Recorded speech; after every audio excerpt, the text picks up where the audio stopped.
Salut à tous, ici Frédéric Morel. Bienvenue sur ma chaîne dédiée à la science et aux découvertes scientifiques.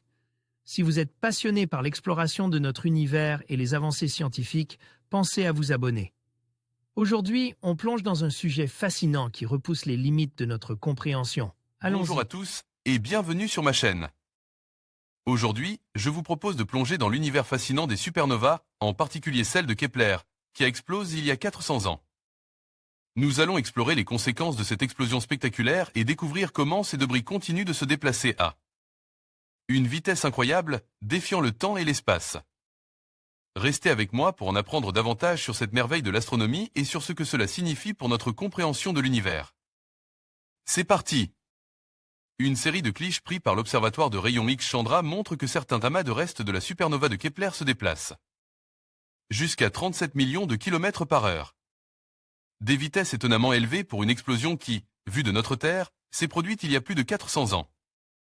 La supernova de Kepler, c'est une supernova dont l'explosion dans la Voie lactée, à quelques 20 000 années-lumière de notre système solaire, a été observée depuis la Terre en 1604.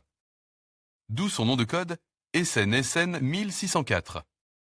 Et aujourd'hui, des astronomes de la NASA révèlent que certains débris de cette explosion voyagent toujours dans l'espace à des vitesses astronomiques pouvant atteindre les 37 millions de kilomètres par heure. Rappelons que la supernova de Kepler est une supernova de type 1A. Une supernova thermonucléaire. Autrement dit, une supernova résultant de l'explosion thermonucléaire d'une naine blanche ayant atteint sa masse critique après avoir capture de la matière d'une étoile compagne. Des débris se déplaçant jusqu'à 37 millions de kilomètres par heure. Les astronomes de la NASA, s'appuyant sur plus d'une décennie et demie de données de l'observatoire de rayons X. Rayons X Chandra, ont étudié 15 amas de débris dans les restes de la supernova de Kepler. En 2017 déjà, des amas se déplaçant à plus de 32 millions de kilomètres par heure avaient été pointés. Cette fois, l'amas le plus rapide a été mesuré à 37 millions de kilomètres par heure.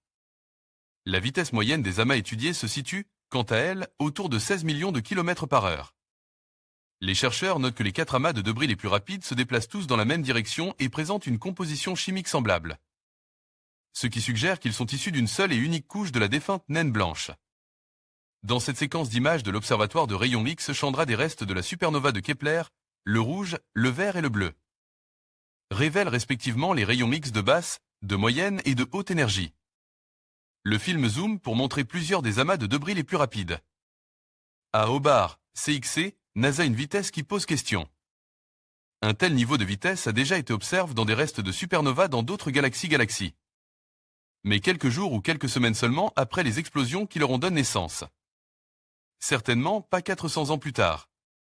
Suggérant que les restes de la supernova de Kepler ont à peine été ralentis depuis tout ce temps. Pour l'heure, les astronomes ne savent pas expliquer le phénomène. Certains suggèrent que l'explosion en supernova de la naine blanche en question a été particulièrement violente, éjectant de la matière à très grande vitesse. D'autres imaginent que l'environnement de la naine blanche était grumeleux. Et que des amas de débris ont ainsi trouvé des chemins de faible densité pour poursuivre leur route sans être trop ralentis. Les travaux des astronomes de la NASA ont par ailleurs permis de préciser l'histoire de la supernova de Kepler. L'absence d'étoiles brillantes à proximité de la région centrale des restes de la supernova suggère finalement que l'événement a été déclenché par la fusion de deux naines blanches plutôt que par une naine blanche unique capturant de la matière d'une étoile compagne. En conclusion, 4 siècles après l'explosion de la supernova de Kepler, nous sommes témoins d'un phénomène fascinant. Les débris continuent de se déplacer à une vitesse impressionnante, défiant notre compréhension des dynamiques stellaires. Cette étude nous rappelle non seulement la puissance des événements cosmiques, mais aussi l'importance de la recherche continue pour percer les mystères de l'univers.